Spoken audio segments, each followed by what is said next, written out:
நமஸ்காரம். அஸ்மத் சர்வகுருபியோ நம. வேங்கடம் ராம்நாராயண் அன்பு கலந்த வணக்கங்கள். இது ஆடி மாத ஸ்பெஷல். இப்போ நாம் பார்க்க போகிறது சமயபுரம் மாரியம்மன். பலவிதமான அருளை கொடுக்கக்கூடியவளாக திருச்சிக்கு வெறு அருகாமையில் பிச்சாண்டார் கோவில் ரயில் நிலையத்திலேருந்து ஒரு 5 கிலோமீட்டர் தூரத்தில் இருக்குது. திருச்சி சென்னை ரோட்லேயே ஒரு 8 கிலோமீட்டர் தூரத்தில் அமைந்திருக்கக்கூடிய ஒரு அழகான திருக்கோவில் சமயபுரம் மாரியம்மன். சமயபுரம் சாய்ந்தாள் சமயபுரம், சாதித்தாள் கண்ணபுரம் அப்படின்னு ஒரு பழமொழி சொல்லுவாங்க. அந்த மாதிரி மகா காளியாக விளங்கக்கூடியவள், துர்கையாக, யோக மாயையாக விளங்கக்கூடியவள் சமயபுரத்து மாரியம்மன். மாரியம்மன் அப்படின்னாலே ஒவ்வொரு ஊர்லேயும் நமக்கு நன்மையை தரக்கூடியவளாக, அருளை தரக்கூடியவளாக எல்லா ஊர்லேயும் விளங்கக்கூடியவள் தான் மாரியம்மன். அதுலேயும் இந்த சமயபுர மாரியம்மன் கண்ணில்லாதவர்களுக்கு கண்ணை கொடுக்கக்கூடியவளாகவும், படிப்பில்லாதவர்களுக்கு ஞானத்தை கொடுக்கக்கூடியவளாகவும், பொருள் செல்வம் இல்லாதவர்களுக்கு பொருட்செல்வத்தை கொடுக்கக்கூடியவளாகவும், இந்த ஆடி மாதத்தில் அருளை மேன்மேலும் அள்ளி கொடுக்கக்கூடியவளாகவும் அமைந்திருக்கிறாள். அதுவும் இந்த ஊருக்கு மாயை, யோக மாயை. நம்ம கிருஷ்ணன் கேள்விப்பட்டிருப்போம். கிருஷ்ணன் பிறந்தபோது தானும் பிறந்தது கிருஷ்ணனுக்கு பதிலாக கிருஷ்ணன் அடுத்து 8வது குழந்தையாக பிறக்கிறான் என்று சொல்லி மறைந்தவள் யோகமாயை. கிருஷ்ணனுடைய அக்கான்னு கூட சொல்லலாம், சகோதரியாக விளங்குபவள்.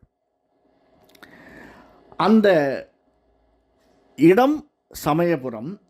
இந்த மாரியம்மன் பெரிய பிராகாரங்களை கொண்டதுங்க. கோவில் பெரிய பெரிய பிராகாரங்களை கொண்டது. ஏன்னா 4 பிராகாரங்கள் கொண்டது, பெரிய பிராகாரம். அதில் 3ஆம் பிராகாரம் தென்கிழக்கு மூலையில் பௌர்ணமி மண்டபம். ஒரு பிராகாரத்தில் ஒரு பெரிய மண்டபம். வடமேற்கு மூலையில் வசந்த மண்டபம். கொடிக்க கம்பத்திற்கு நேரே வேற ஒரு அழகான 4 கால் மண்டபம், பல மண்டபங்கள். அது மட்டுமல்ல, இன்னொரு பிராகாரம் எப்படி முடியுமா, ஸ்ரீரங்கத்தினுடைய மண்டபத்தினுடைய ஒரு வெளி மதில் சுவருக்கு இந்த பிராகாரம் எல்லையாக அமைந்திருக்கிறது. அப்படின்னா எவ்வளவு பெரிய கோயிலாக ஸ்ரீரங்கம் கோயிலும் சமயபுரம் கோவிலும் இருந்திருக்க வேண்டும் அப்படின்னு பாருங்க. ஏன்னா எல்லாருடைய நலனையும் காக்க வேண்டி அந்த காலத்தில் கோவில்கள் அமைத்திருக்கிறார்கள். ஒரு பெரிய கோவில் அப்படின்னா பஞ்சம் வந்தாலோ அல்லது வேறு எந்த விதமான தாக்கங்கள் வந்தாலோ மக்கள் அனைவரும் சௌகரியமாக இருக்க வேண்டும் என்றுதான் கோவில்களை அமைத்தார்கள்.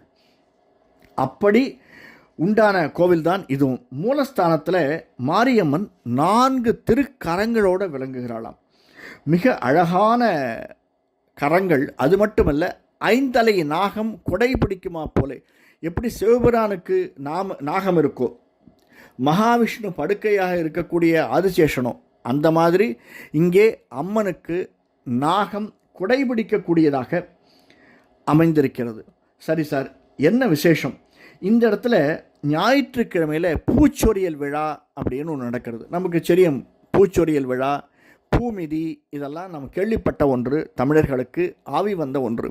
ஏன்னா மனசில் கஷ்டம் வந்துடுது அப்படின்னா உடனே அந்த கஷ்டத்தை நம்ம யார்கிட்ட போய் சொல்லுவோம்? நம்ம கஷ்டத்தை கேட்கக்கூடியவர்கள் தாய் தந்தையாக இருந்தால் சொல்லலாம். அதை தவிர வேறு யாரும் இல்லை, அம்மன்கிட்ட தான் சொல்ல முடியும். அதுவும் அம்மன் நம்முடைய தாய் போல் இருந்து அனைத்தையும் கேட்டு நமக்கு அருள் செய்யக்கூடியவளாக இருக்கிறாள். அதுவும் நம்முடைய ஹிந்து மித்தாலஜி இதெல்லாம் ரொம்ப விசேஷமாக கொண்டாடக்கூடியது. ஆடிப்பூரம், நவராத்திரி, இந்த விழாக்கள்லாம் ரொம்ப விசேஷமாக இருக்குது. இங்கே இன்னொரு விசேஷம் என்னன்னு பார்த்தீங்கன்னா, 3 ஸ்தல விருட்சங்கள். வேம்பு இந்த இடத்துல ஸ்தல விருட்சமாக கொண்டாடப்படுகிறது. வேப்பமரம், வேம்புன்னா வேப்பமரம் ஸ்தல விருட்சமாக இருக்குது. மற்ற மரங்களும், அதாவது நன்மையை பயக்கக்கூடிய அரச மரம், மற்ற மரங்கள் இங்கே விருட்சங்களாக வளர்ந்து பல மூலிகைகளாக பெருகி கிடக்கின்றன இந்த கோவிலில். இப்போது அந்த கோவில் பல மூலிகைகள் இருக்கிறது இல்லை. இருந்தாலுமே நாம் வணங்கி வருவதற்கு ஏற்றதாக, சரி சார் என்ன செய்யணும், இந்த கோவிலுக்கு போனால் நம்ம என்ன செய்யணும்? அம்மனை கிட்டத்தட்ட முடிஞ்சதுன்னா ஒரு 2 to 4 சுற்றுக்கள் வலம் வர வேண்டும்.